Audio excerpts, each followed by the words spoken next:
ya? Masuk angin ya, Wi. Enggak dong kan, enggak dong. Tetap Scream menjaga ya. kesehatan itu nomor satu untuk para pro Terus. players. Oke, tapi ya tentunya 1-0 sudah dipegang oleh Rebellion sang banteng biru. Yang kembali lagi ke performa mereka. Dan mereka tetap ada di second pick. Dan iya ya. Ya, Rebellion stay di first pick, Aura tetap memilih second pick. Mau mematahkan ke kalau memang ya kita adalah blue team. Atau jangan-jangan emang auranya di sini. Karena kan aura yang habis kalah di game yang pertama, mereka Tapi- milih second pick dan mereka kayak ingin mengubah lagi nih konsep untuk pick XP lane-nya di last pick aja buat Aran. Tapi- Aran Evac. Aura itu memang merah sih. Wow, Jadi memang mungkin sang naga merah. iya, jadi mungkin sang banteng biru ini melihat yang merah-merah langsung diseruduk. Iya. Wow, Tapi ya apalah arti placement kalau kita ngomongin soal klasmen lagi. Walaupun kita tahu sendiri ini adalah klasmen yang paling ketat Banget. selama gelaran MPL Indonesia dari season ke season. Di Selama season 13 13. season berjalan. Ini udah paling bener-bener berdempetan semuanya. Dan kalau kita ngomongin Aura, Aura juga belum ada di tempat yang bener-bener aman. Karena seperti yang aku bilang, untuk standar naik ke papan atas atau tempat yang lebih aman, itu ada Onyx di urutan yang kedua dengan 7 poin, Aura 6 poin. Tapi Loi-nya terlepas. Loi masih bisa di-ban Ada di sini. chip kah? kalau misalnya kita lihat, kalaupun dia harus nge-ban Loi chip yang terbuka, ada baiknya dua-duanya dilepas. Dua-duanya dilepas. Saya Dua-duanya setuju. dua-duanya dilepas. Ya Untuk mungkin Roger Roger ban di sini lebih bagus Oke. dibandingkan dengan mengambil resiko. Kalau menurut aku Rogernya jangan di-ban juga. Oh, oke. Iya, Rogernya jangan di-ban.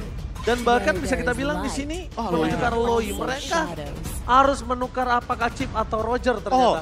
jadi gini jatuhnya. Karena mereka tidak melakukan ban terhadap chip. Dan kita tahu sendiri Audit Easy kalau ambil chip nanti ada kemungkinan hero healernya hilang dari kubu Rebellion. Jadi makanya mereka ingin yang lebih stabil dulu. Roger dulu first pick. Karena bisa dibawa sama Moe juga. Betul. Karena bisa jadi mereka akan bermain dengan metode yang sama. Florin, lalu Roger lagi. Scaling through damage mungkin ya. Jadi kunci juga untuk Rebellion. Ya. Tapi chip yang terlepas apakah akan diamankan oleh Aura? Kalau chip yang diambil sama Aura berarti Angelanya yang akan diamankan oleh Yehezkiel. Lane jauhnya bisa dipegang sama Yehezkiel. Tapi bener-bener harus team fight sentris banget dan manfaatin momentum banget. Tapi jadi sesuai dengan omongannya Ranger Mas tadi.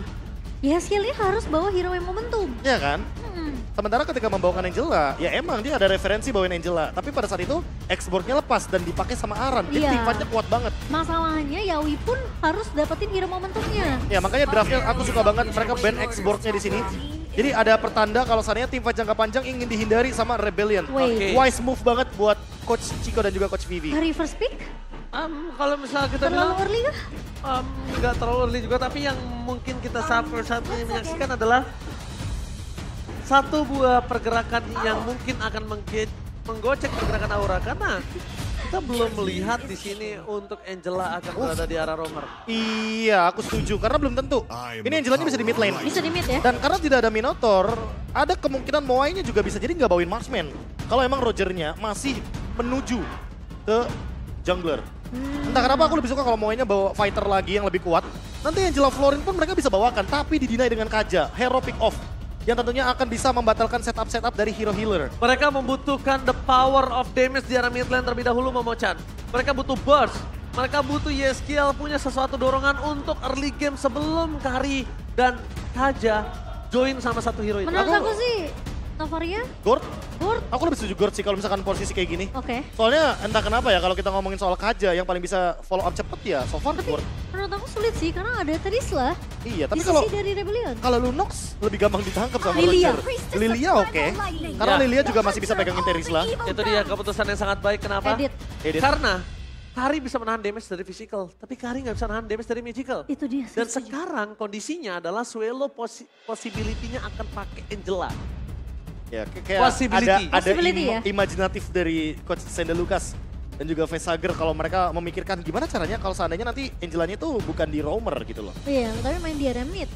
Karena Trisla ini masih juga flex juga, bisa juga diamankan oleh Kars. Iya, iya, iya. Tapi kalau kita ngomongin soal Kaja ini loh, ini tetap masih merupakan banyak pertanyaan Nah, ini untuk follow up-nya combo terutama. mid-nya sih. Combo mid-nya. Iya. Nah kalau misalkan Lilia, damage-nya juga termasuk Valentina? hook damage.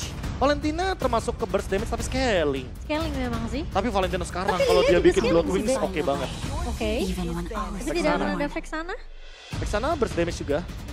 Tambah dengan adanya pasif yang bisa dimanfaatkan ketika ngomongin clear wave minion. Dan ngomongin Lilia kan juga cukup scaling ya sebenarnya. Iya aku setuju. Di Florin Florin Beam. Masih benar-benar punya sebuah skenario kalau seandainya Angela ini bakal berada ke area mid lane. Oke, Florin akan ditutup oleh Sandal Lucas. Sementara dari Rebellion. Mereka akan menutup di area mid lagi sih menurut aku. Karena mereka masih kepikiran juga combo Kaja. Dan satu mid lane yang cukup mematikan dari Aura ini bisa mematahkan pergerakan dari Rebellion. Atau XP-nya. Kalau mereka emang mau main team fight, ya udah langsung deny aja hero-hero kayak Benedetta atau Pakito. Oke, Pakito. Iya, itu dua hero yang bisa menjalankan laning dengan maksimal. Contohnya Pakito sih, yang paling oke untuk di band di sini. Masalah aku menurut aku kayaknya Aura harus benar-benar mikirin follow up-nya sih. Karena sayang banget Divine Judgment. Itu dia, Divine Judgment dan juga Jab itu on point banget. Pedes banget tuh kayaknya. Oke, berarti sisanya adalah Aura mereka harus ngambil satu hero burst mid. Plus ada XP-nya yang punya juga. damage. Karena udah ada Baxia juga kan untuk lini depan. Oke. Farmingnya nggak kalah banget. Dan kalau kita ngomongin soal Baxia, rotasinya sih yang paling powerful. Iya. Baxia Shield United. Plus udah gitu dengan objektifnya juga sih menurut aku. Untuk perebutan kontes objektif. Mid lane. Kayaknya pick mid lane adalah pick yang paling bagus di posisi keempat kali ini. I don't think Lunox is a good idea sih. Kayaknya Lunox kurang sih, Be. Lunox udah banyak ininya sih, udah banyak adjustmentnya juga. Terutama untuk chaoticnya kan, yang sebelumnya persenannya gede banget, sekarang berkurang. Udah turun. Momochan sempat bilang kalau Novaria. Sepertinya itu udah menjadi pilihan dari Chico untuk menutup. Iya. Karena Wise Choice dan sekarang ketika Valentina ini dia player-player agresif. Karena kalau bisa kita bicarakan ada satu sosok player juga yang saat ini sedang naik daun, Kree. Yang jujur aku pribadi, aku tidak terlalu melihat potensial dia berada di arah Valentina atau hero-hero agresif seperti itu. Tapi hero-hero high ground, hero defensif, permainan dari jarak jauh, support damage system. Aku setuju banget dia. Nah tapi kan karena ini hero Kaja, makanya Haskill mau gak mau harus bermain lebih agresif lagi. Karena ya harus follow up juga. Divine Judgment sayang banget kalau misalkan digunakan, tapi efek suppressnya yang tertangkap. Dia cukup kasih efek dari juga gak sih, Be? Iya. Iya kan? Verify, NOD juga oke kayaknya untuk di first item. Tapi apakah bersama dengan Rani Yuzong? Masih dengan Terisla mid lane. Nathan. Tapi mungkin yang harus diperhatikan saat ini adalah gimana caranya sosok dari Kars ini lihat ke satu sisi untuk bisa menahan lajunya dari Haskill. Aku malah berkaca dari game yang pertama. Ini game yang bagus banget buat Aran bermain dengan split push. Bermain lagi dengan back to basic. Permainan dia yang bener-bener sangat menonjol di season 12. Hero seperti Pakito dan Benedetta ini sangat-sangat powerful untuk menghadapi hero-hero team fight dari Rebellion. Karena sekali aja momentum dari Black Dragon Form, atau bahkan mungkin seperti Angela, ini kayaknya bakal dipatahkan dengan split push. Tapi ternyata Aran gak mau split push. Kalau udah Shadow Pick ke Tamus, dia mau team fight. Dia mau fight sih. Tapi ingat, Tamus adalah sosok hero yang harus pegangin beberapa player. Sosok Tamus adalah hero one by one laning phase. Untuk kali ini kita lihat, apakah Aran mampu bermain di early game? Karena jujur Profesor KB, mid to the late game ataupun late game, Aran gak punya kuasa. Valid statement, itu juga mantan Aura kan. Clover yang kemarin sempat ngomongin soal Tamus yang harus pegangin satu hero. Jadi menurutku juga di sini siapa yang bakal dipegang sama Aran itu pertanyaannya. Harus lebih juga kalau bisa dua. Atau kalau bisa dia megang Swallow karena Swallow-nya engage ke belakang, atau jangan-jangan dia bakal stop ke arah Roger-nya karena Roger adalah salah satu orang yang bisa menuju ke sana. Oke. Apa yang dimaksudkan oleh para Rebels? Memakai masker, mencoret maskernya, and wow. Disuruh diangkat. Tersurat bukan tersirat. Tersurat bukan tersirat. Tapi no post juga untuk Rebellion tadi kan. Ini game kedua. Match point untuk Rebellion tapi ya. Alright, match point. Rebellion membalikkan kembali keadaan yang sudah dimiliki oleh para pasukan Aura di game pertama. Tapi Aura masih memiliki kesempatan. Mampukah sang Banteng Biru menabrak sang Matador dengan 2-0 atau bahkan game ketiga Israel? So, MPL Arena, para tepuk tangannya! Menuju masuk ke dalam dunia Land of Dawn. Wow, menuju ke arah game yang kedua.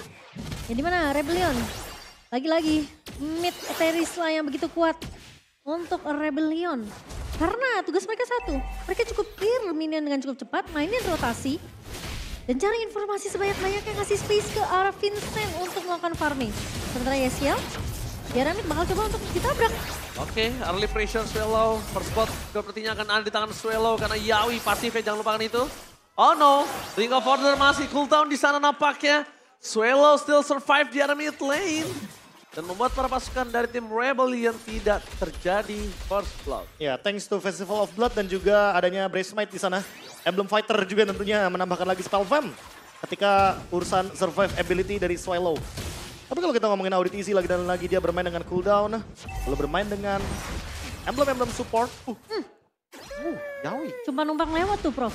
Tapi lumayan sih untuk Lumayan target berasa ya tapi Itu kalau dia tahu, wah itu dia satu kali loncat, minimal flicker trigger sih. Iya. Minimal itu udah minimal banget. Ya karena Yawi butuh banget flickernya ketika nanti Turtle Team Fight. Dia Betul bisa sekali. langsung flicker Divine Judgment ke arah Vincent. Dan Vincent kayaknya bakal susah sih untuk menghindari hal tersebut. Lycan Punch juga kayaknya adalah resiko yang tinggi ketika membawakan hal tersebut di early game. Dan ini debut pick untuk Moa ya dengan Natanya Oke, gugur. masuk rumput, dibalikan kembali kanan nih Yeskil, bahkan ke arah belakang harus ada first blood di tangan dari seorang Yeskil. Masuk rumput kali ini ternyata surprise. Happy birthday. Dan targeting dari Vincent begitu jelas karena Yehezkiel yang akan ditumbangkan. So tidak akan ada kopi menuju ke arah headguard dan tidak akan ada headguard juga yang bakal dibawa oleh Yehezkiel. Tapi Auditizi lagi-lagi masih mengganggu pergerakan dari Yawi. Dipegangin kaki Yawi. Iya, mereka bikin Yawinya gak dapetin Divine Judgment walaupun Level gugurnya 4 level ya? 5. Iya, dan sekarang Team Fight bakal dipaksa. Oke, dan Cards ini dia kalian dia untuk melawan zoning out yang sangat baik dan maksimal, bahkan mereka berhasil mendapatkan Auran. Ini dia pola gameplay Kumar yang benar-benar harus diperhatikan. Karena kita bisa bilang permainan rumput di level MPL itu cukup menakutkan. Rumput semakin diam, semakin tenang, semakin berbahaya. Rumput tetangga memang hijau. Tapi bukan berarti tidak berbahaya ya. Tapi oke, Moy. Oke, langsung ada di pencatan flicker tapi Moy still survive dari bottom lane. Gugu di sana mencoba untuk mendapatkan shot dari Moy dan bahkan Entropy. Lihat, outplay terjadi. Gugu menjadi korban keganasan di arah bottom lane. What the outplay from Moy. Itu timing yang sangat baik banget Profesor KB. Ketika Entropy dibuka, dia tahu ada rotasi yang agresif yang akan dibawakan oleh Aura. Iya, dan bahkan hanya bertukar dengan ultimates dan juga battle spell aja. Moai survive, dan ini dia. Jadi hari kebalikan. Di game 1 Aura pegang kendali team fight-nya. Dan dengan membawakan Roger, Rebellion mau gak mau harus snowballing terlebih dahulu. Tapi bayangin kalau Rebellion yang pegang snowballing dari awal game. Dan Vincent unggul 1 level, bayangkan untuk team fight selanjutnya. Dan lebih mengerikan karena Moy juga scaling bro. Itu dia. Moai di sini juga on the way untuk build item secepat mungkin menuju ke Feather of Heaven. Agar dia memiliki attack speed yang lebih pasti dan juga ketika secondary itemnya udah ready untuk dijadikan. Seperti Starlium Sight, true damage akan menjadi malapetaka juga untuk permainan front to back. Jadi Gugun harus siap-siap entah dengan Radiant Armor atau bahkan nanti Antiquiras. Dua-duanya dia harus punya. Ya, dan menurut aku Yeskil juga harus siap dengan hard guard-nya. Apapun itu sih Gugun gak akan kuat ya nahan ya, kalau menurut aku ya. Iya. setuju. Mereka cukup mengandalkan his skill di sini. Mereka cukup mengandalkan itu. Ini Nathan soalnya. Nathan ini bro. Theory of everything ya, dimana dia memiliki penetration point yang sangat amat tinggi. Masalahnya bukan Nathan tapi ada Vincent juga. Tapi nampaknya di sana Vincent akan coba masuk, dia habis terlalu besar dari seorang Naran. Mencoba untuk pegangin kaki seorang Vincent mundur ke depan, tapi Carl! Lihat zoning out pun terjadi. Membuat para pasukan dari tim Aura mereka bahkan tidak bisa melewati tembok yang dijaga oleh Cars. Tembok terlalu tinggi untuk bisa masuk ke dalam dan Yawi. Ingat, gak ada yang bisa nge-follow up dia. Dia akan mati dengan sia-sia kalau dia masuk ke dalam Pit Lord. Iya, memang tidak ada Divine Judgment. Tapi at least Yawi sudah dipukul mundur oleh pemain-pemain dari Rebellion dan Vincent. Berfokus tadi untuk bisa mendapatkan purple yang dimiliki oleh pemain-pemain Aura. Ini kalau Rebellion akan bermain dengan cheese pick seperti ini. Bisa dibilang Rebellion akan menjadi tim dengan pick yang sangat-sangat menarik untuk fighter di area mid lane. Wah, Rebellion too strong. Bisa dibilang kali ini Rebellion mereka benar-benar memaksimalkan grinding mereka dengan Swallow dengan Terisla-nya. Ini mungkin bukan untuk pertama kalinya dia berada di posisi yang sangat kuat dengan Swallow Terisla di Tapi area kalau ngomongin Cars ya, aku entah kenapa paling suka kalau dia bawa Yuzong. Lebih agresif. Zoning out-nya pasti ya. Benar, dia kayak bisa dikasih lepas untuk main sendirian. Oke. Tapi masalah utamanya menurutku adalah karena ini ada Kabuki.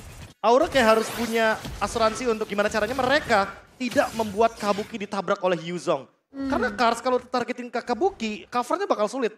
Divine Judgment kalau misalkan untuk defensif kayak sayang. Bener sih. Dan bahkan Masalahnya, bisa tumbang di udara kalau dia nanti di arah metode late game harus menghadapi Kabuki. Iya, Ya. dan Kabuki bawanya flicker. Untuk escape mechanism ya, untuk jaminan keselamatannya cuma bawa flicker. Nah, itu Bukan dia bawa masalahnya. purify. Seperti yang Ranger Mas bilang tadi, jangan sampai nantinya Karsnya akan tumbang di udara karena player gold by UBS Gold ini Kabuki paling tinggi loh so far. Dengan Kejar-kejaran sama Vincent. kondisi dengan kondisi kalah. Losing condition. Losing condition itu harus menjadi sebuah catatan dan bakal kondisi yang saat kita menantikan saat ini adalah di mana Kabuki bakal coba farming semaksimal mungkin dari 3 lane yang mereka pegang. Satu-satunya lane yang bisa ditabrak oleh para pasukan tim Rebellion adalah di arah bottom lane sampai saat ini. Entropy dari keluarga menuju ke arah bottom lane. Dan mungkin informasi yang bisa didapatkan adalah mereka belum mengetahui gimana YSGL. Iya, dan sekarang pergerakan dari Yaoi ini udah mulai terlihat lumayan cukup berada di area bawah ya. Atau mungkin bisa dibilang cukup ngebabysit juga posisi dari Kabuki. Dan itu mungkin bisa dimaksimalkan oleh Rebellion yang akhirnya mereka berhasil untuk memecahkan turret di area atas. Hanya karena tidak mendapatkan level yang keempat loh, Yawi di Iya. turtle yang pertama. Efeknya langsung snowballing sampai saat ini di menit yang ke-7 bahkan untuk Rebellion. Bisa unggul 5.000 tentunya dengan turtle ini. Perfect Dan turtle. untuk Vincent. Iya, perfect total tidak bisa dikontes. Tapi pergerakan dari Yaoi sudah mulai terlihat dan Auditizi harus membuka satu buff flicker untuk lari dari kejaran pemain-pemain Aura. Sementara Kars, Tapi nampaknya akan ada tabrakan ke arah belakang. Hantaman berat tumpul. YSGL mencoba untuk menyelamatkan dirinya tapi tidak akan bisa berguna cukup lama. Gugun ditutup jalan untuk pulang. Nowhere to run. Tapi nampaknya Dewi Fortuna masih berada di pundak Gugun. tipis amat tipis tapi itu. Ranger Mas dan bahkan kali ini Moe. Confusion situation dengan Kabuki. Dan Aram mau gak mau harus sudah mulai bisa melakukan rotasi ke area bawah. Dan kalau rotasi nggak berjalan dari Aura, Kabuki mau nggak mau harus main safe. Ya anggaplah sebenarnya di sini Rebellion bawa 3 fighter. Ada Yuzong, ada Terisla, dan ada Roger. Jadi mau nggak mau yang team fight ini bakal 3 fighter ini ditambah dengan 1 support dari Dan Audit Easy. Moe Jadi udah makanya bakal Moe enak dapetin banget. space, Itu makanya dia. itu luas banget space-nya. Dia dapetin push di area bottom lane dan dia langsung unggul 300 gold. Padahal tadi Kabuki loh yang pegang player gold by UBS Gold paling tinggi. Tapi sekarang digeser sama Moe. Ya lihat perfect turtle sebuah jawaban. Tambah lagi team fight yang dimenangkan oleh tim Rebellion. Bahkan Aura masih berada di dalam kosong. Point kill. Iya dan Swallow dia first itemnya langsung menuju ke Immortality. Bermodalkan 1 salang serup. Dan dia kayaknya next akan menuju kepada Dominance Ice. Ya, Agar Dominance nantinya ketika ngezoning ke arah Kabuki, Kabukinya bakal terkena efek dari Arctic Cold. Dia makin sedikit lagi untuk attack speed-nya. Dan Lebih- bahkan the best thing lah yang bisa dilakukan. Lebih slow. Benar, lebih memilih untuk sustain ya. Sebagai garda depan dari pemain-pemain Rebellion sendiri dari Swallow. Dan kali ini mereka akan lebih berfokus untuk bisa mendapatkan turret di area bawah. Moe akan coba menahan Aran. Itu damage-nya sekali hit, sakit banget ke Aran. Kita udah melihat sedikit potensial dari draft yang dimiliki dari tim Rebellion. Aware yang bisa dibilang adalah kalau Rebellion di arah mid to the late game akan sangat keras dan Aran nggak akan punya kesempatan saat ini. Tapi lihat di arah bottom lane, flicker trigger dikeluarkan. Trigger itu. Moy melihat adanya sebuah ancaman di arah bottom lane dan mau tidak mau itu informasi yang harus didapatkan oleh para pasukan tim Rebellion kalau mereka memiliki marksman yang tidak punya skill escape. Tapi itu respect sih menurut aku dari Moe sendiri ya. Daripada terpick off, tapi Vincent kali ini akan lebih berfokus untuk mendapatkan Lord dan Gugun. Tahu akan hal tersebut, masalahnya penjaga-penjaga Vincent ini terlalu banyak. Dan Swallow sudah terlalu kuat untuk menjadi garda depan dari Rebellion. Oke, hanya pertukaran ada di bottom lane saja karena Kabuki, YSGL, dan juga ada Yawi tadi yang mencoba untuk melakukan slow push di area bottom lane. Tapi ternyata kalau kita ngomongin soal satu turret aja kayaknya menurutku masih kurang. Ini Lord, walaupun mungkin belum Lord Enhance, tapi tentu bisa mendobrak bagaimana keuntungan dari Rebellion. Masalahnya- Yang sekarang udah 6.000. Menuju 10.000. Menuju Itu 10.000. dia. Objektifnya ini akan semakin banyak lagi diamankan oleh Rebellion. Ya, Aura minimal harus clear cepet sih. Kalau enggak mereka bakal ketinggalan 8.000 gold. Karena Moai sekarang udah snowballing banget. Dan seharusnya secepat mungkin dia akan menuju ke Holy Crystal. Kalau udah ke Holy Crystal, ini Gugun kayaknya harus bener-bener minta backup secepat mungkin dari teman-teman Aura. Masalahnya Yaoi ini belum dapetin satu momen yang pas nih. Dia lagi bener-bener nunggu satu timing yang bener-bener pas banget untuk mau pakai Divine Judgment-nya. Dan targeting yang jelas pastinya. Belum kalau ada dia- Divine Judgment. Karena kalau Divine Judgment ke arah Swallow juga sia-sia nggak Prof? Itu Ya dia. sih ya, mau sih. Ada Heartguard. Kalau nggak mau Vincent udah 2 opsi itu doang, nggak ada lagi pilihannya. Profesor dan juga Momochan. Iya. Kars, kalau misalnya mereka fokus ke arah Kars, free hit di arah belakangnya itu nggak bisa dibendung apalagi Moy. Holy Crystal. Kasih kesempatan 5 detik aja dia udah bakal bisa melululantakan Aura. Itu udah dijamin. Oke. Dan Lord sudah mulai berjalan juga di area atas, Entropy udah mulai dibuka. Yawi belum menarik satupun. Lihat. Dan Lihat damage yang diberikan. Sakit Lihat. Itu dia nggak maksimal, itu bermain dengan poking saja karena mereka sadar mereka nggak bakal bisa tembus sampai saat ini. iya. Mereka juga masih respect, tapi kalau kali ini Kars sudah membuka. Oh, ini akan sedikit berbeda karena Yawi mencoba untuk menangkap siapapun di arah belakang. Masih coba ditahan dan Aran menahan badan semuanya dimiliki. Dan yes, kill.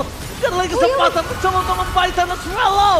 Akhirnya menjadi korban pertama dari para pasukan dari tim Rebel dan double kill. Dari sosok seorang Vincent dan double kill. Harus dilapiskan. Looking for Maniac.